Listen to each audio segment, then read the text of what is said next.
Hello everyone, Charles Watts here, the Arsenal correspondent at Goal, joining you on Tuesday. I'm back. Sorry if you've been missing my videos for the last week or so.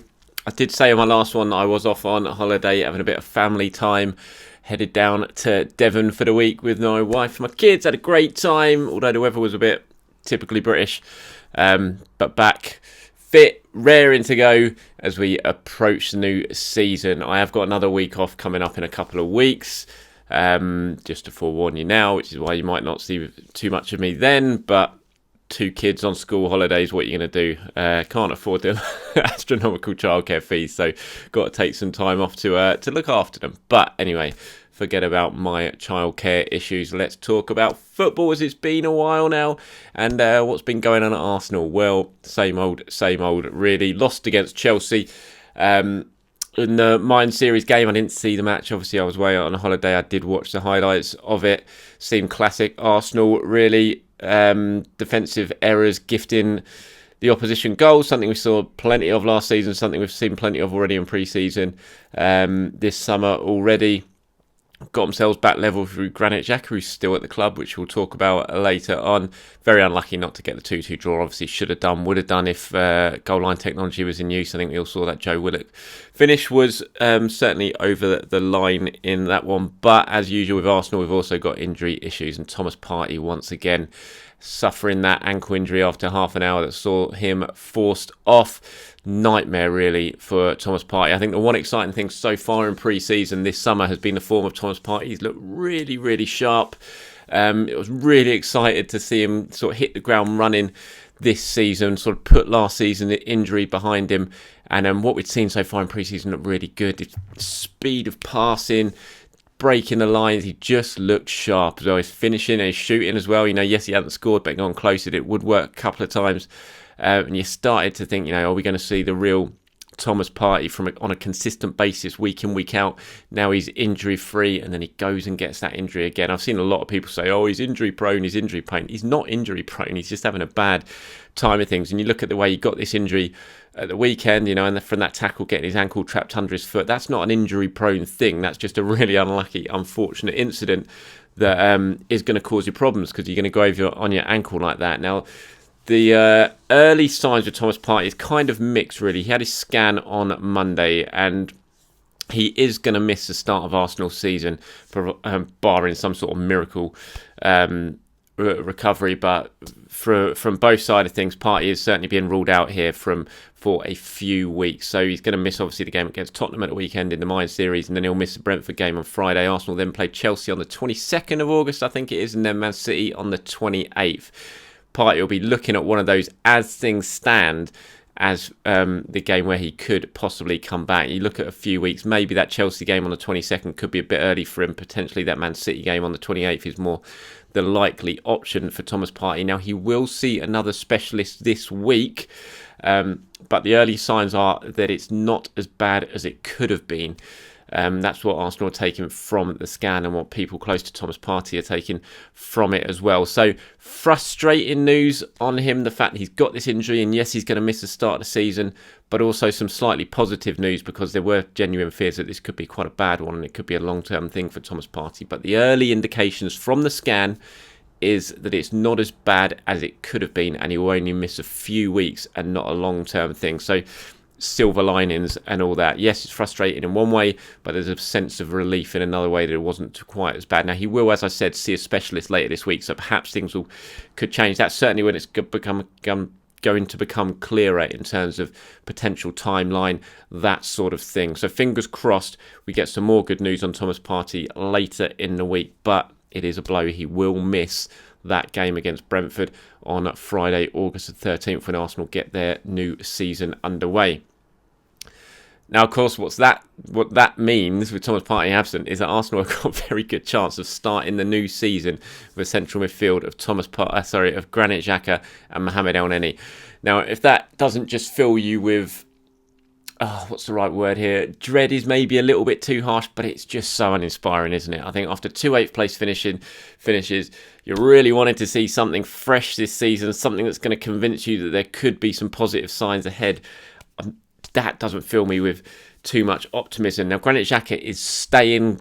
Mikel Arteta confirmed that after the game against Chelsea at the weekend. Obviously, he was expected to leave.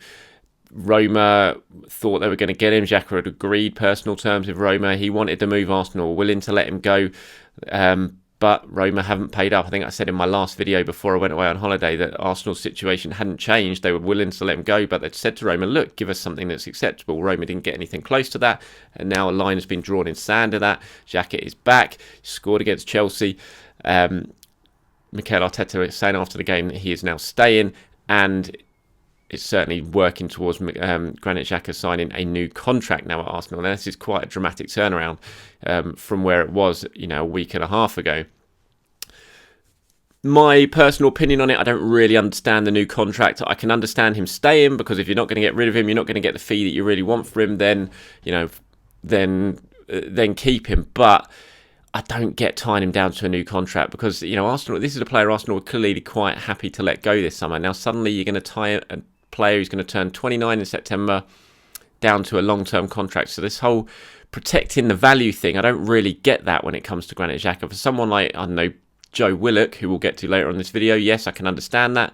But for Granit Xhaka, I mean, what value really is there? If you're going to tie him down to a new long-term contract, he's going to stay for another 2 years. He'll be 30, nearly 31. What value is he going to have at that point? I just don't really get it. Yes, keep him, but it's not like Arsenal haven't let enough players run down their contracts and go on a free before. And I know you're supposed to learn from your mistakes, but this one just feels like it's going to be, you're going to be stuck with Xhaka now again. And I know he's important to Arsenal. I've said it on this before, but this felt like a real summer when you had an opportunity to shake things up.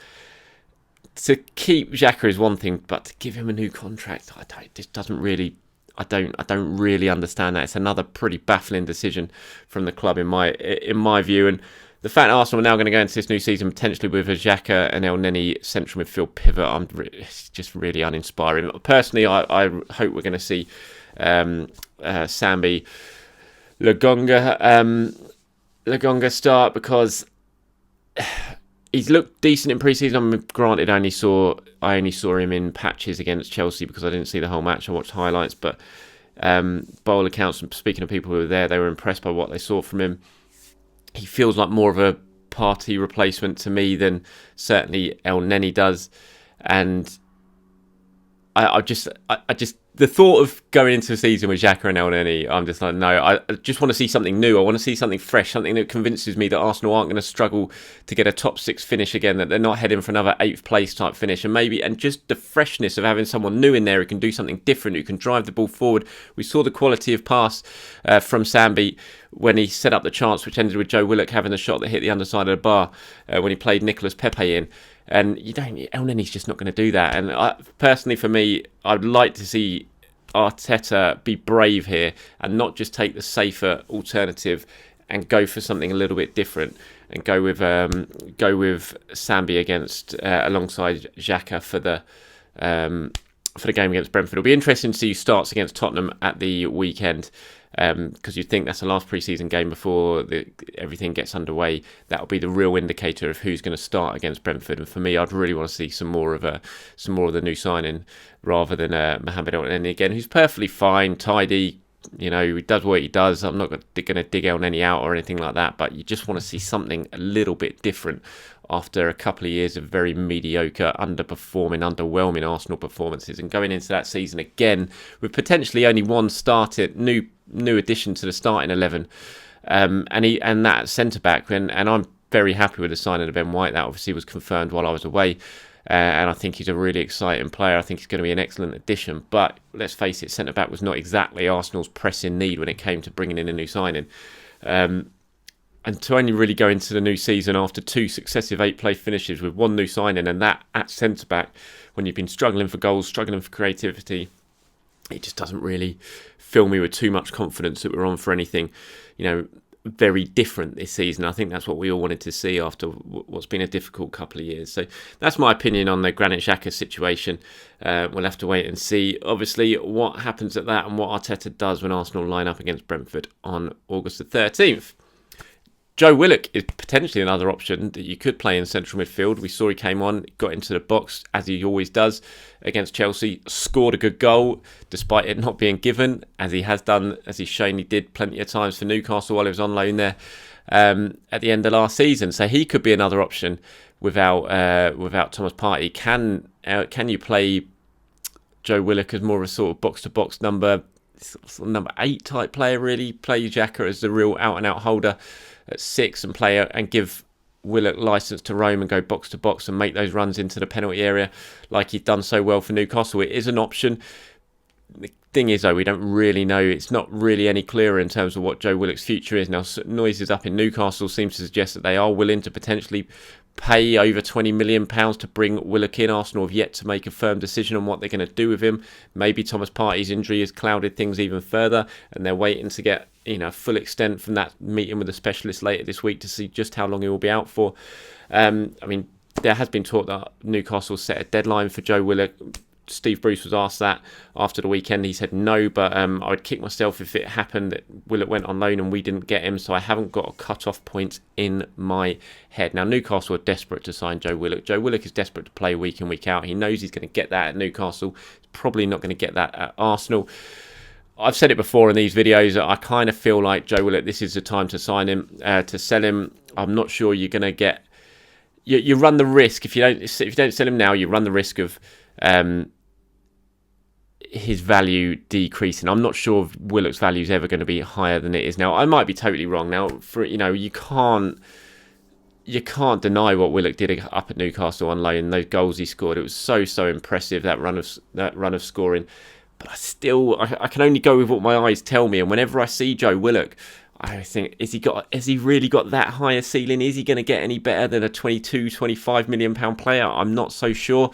This will probably come back to bite me when he goes to Newcastle next season, scores 20 goals from attacking midfield, makes it into the England squad, and suddenly he's worth 60-70 million. But I don't know. I'm not so sure that's going to happen for me. And I think if selling Willock allows you to really go big and bring in another central midfielder who will potentially really improve this Arsenal starting 11, then I think that's an option you probably want to take this summer. But, look, Arsenal are leaving it late. We're only a couple of weeks away from the new season now. Nothing's really moved forward in terms of bringing in another central midfielder. So we'll have to wait and see. But Willock's future is certainly something that you would suggest is going to become much clearer in the next week or potentially 2 weeks at that. All right, everyone, thank you very much for watching the video.